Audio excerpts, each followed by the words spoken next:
Hi friends, welcome to part 3 of the series Playing to Win. In the first episode, I talked to you about playing your game. In the second, I talked to you about playing your game hard. Part 3 is about adapting your game. 3 thoughts to share with you. Number 1, the last year has proved that uncertainty is an ever-present phenomenon and that change is a constant, something that we've heard many times. The last year has proved it. So as a business, as an organization, the question that you need to be asking is, how do I anticipate and plan for uncertainty and the change that may happen? How do you do it? Do you do it?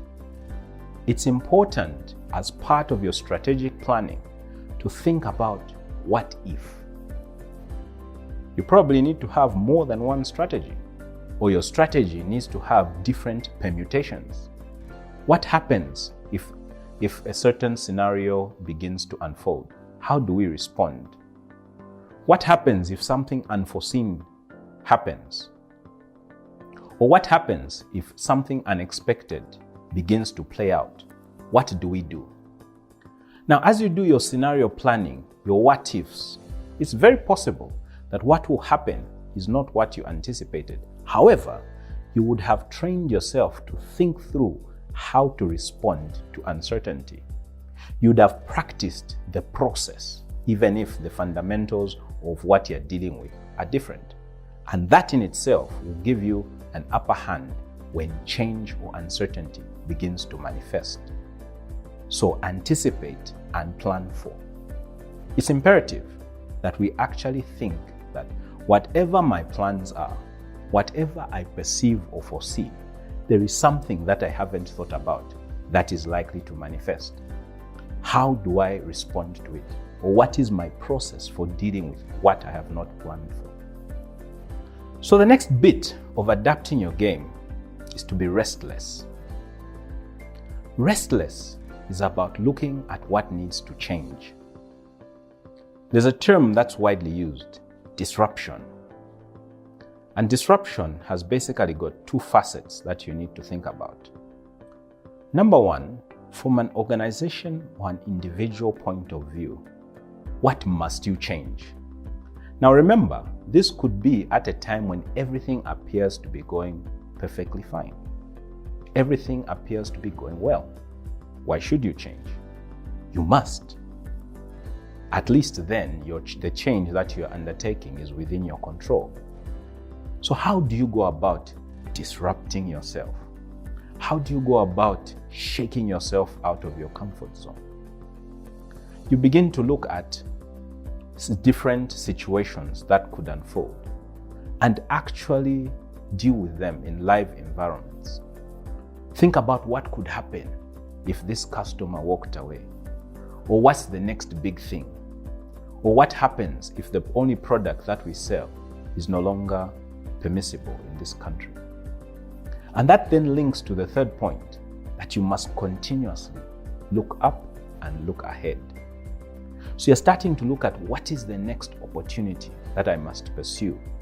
What's the next big thing?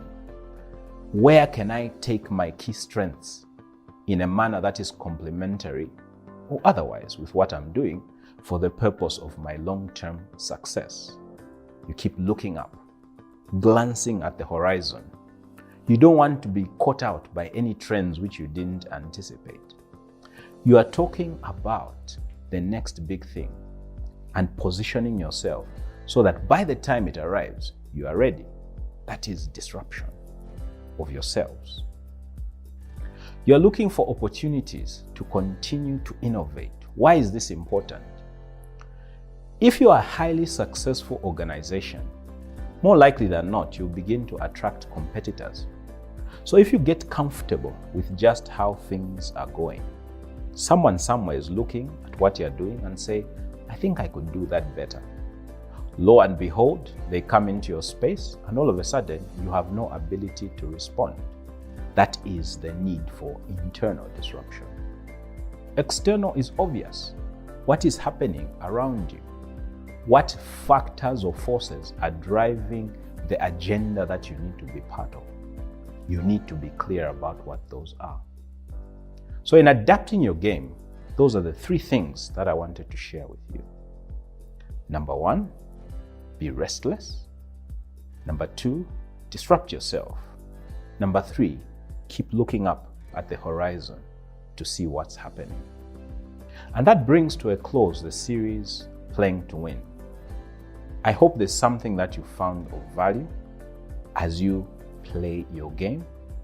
Remember, it's about your key strengths, matching them to opportunities, and continuing to do that which you know will give you success in the long term. It's about being relentless in the pursuit of your goals. It's about being restless and always looking for opportunities to do something differently, especially when it's about continuous improvement.